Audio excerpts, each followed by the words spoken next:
inspired for the next half hour and give a fantastic welcome to our convener, Jamie Szymkowiak.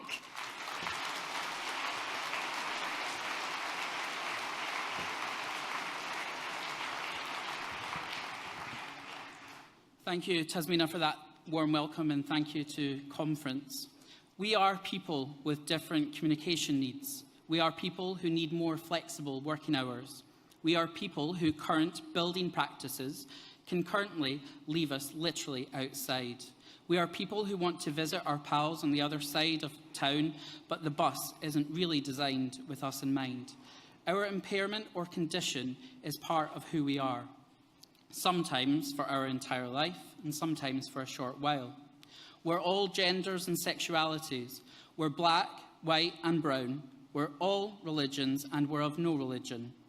We're from all across these isles, from Europe and from further afield. We're old, young, we're at nursery, school, college and at university. We're your family, your friend and your colleague. We're veterans, teachers, on the checkout of the supermarket. We're athletes, we're on social security and sometimes we're in between jobs. In Scotland, we are 1 in 5 of the population. We are disabled people. So that is who we are.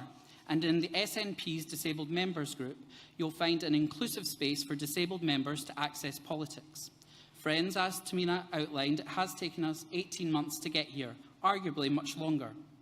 But as a members' association, we now have a constitution, a committee, and we'll be having regular meetings allowing disabled people to network, promote our achievements, put forward motions to National Conference and Council, policy ideas about disabled people by disabled people.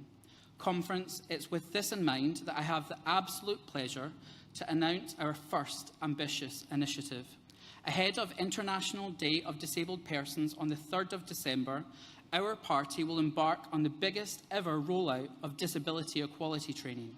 It will start here tonight at our first meeting at 6:30 in the AEC boardroom, where all disabled members will be invited to contribute to the contents of the training.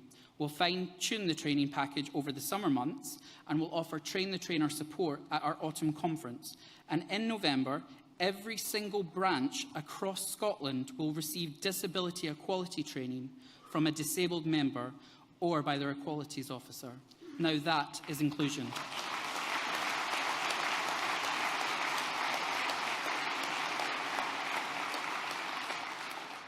Now, Conference, after the announcement the First Minister made earlier this week, I was asked why disabled people need Scotland to be an independent country. Benefits are devolved now, they said. Well, with a UK Tory government obsessed with austerity, disabled people rely on Europe-wide legislation to protect our hard-won rights.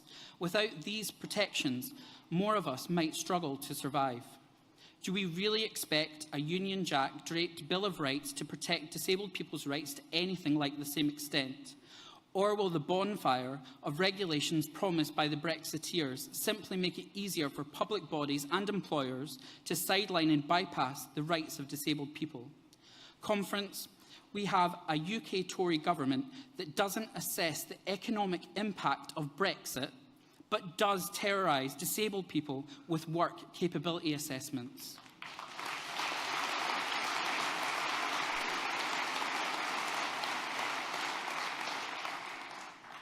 So to the disabled people in Scotland, I say this: we will have a choice, and we will have a choice. Down one road is a Tory UK government that imposed the bedroom tax, that scrapped the Independent Living Fund, that's making cuts to ESA, that is ignoring tribunals, which will leave up to 160,000 people without the PIP support they are entitled to. They're taking away our Motability cars, which is a vital lifeline for many of us. This Conservative and Unionist government is redefining disability.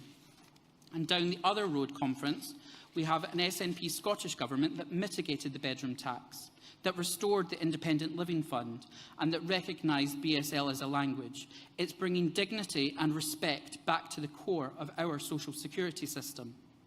But before we have that choice to make, Conference, we have some elections to win. I'm pleased to say that we've seen an incredible number of disabled people go through the vetting process. From that, we've had an impressive number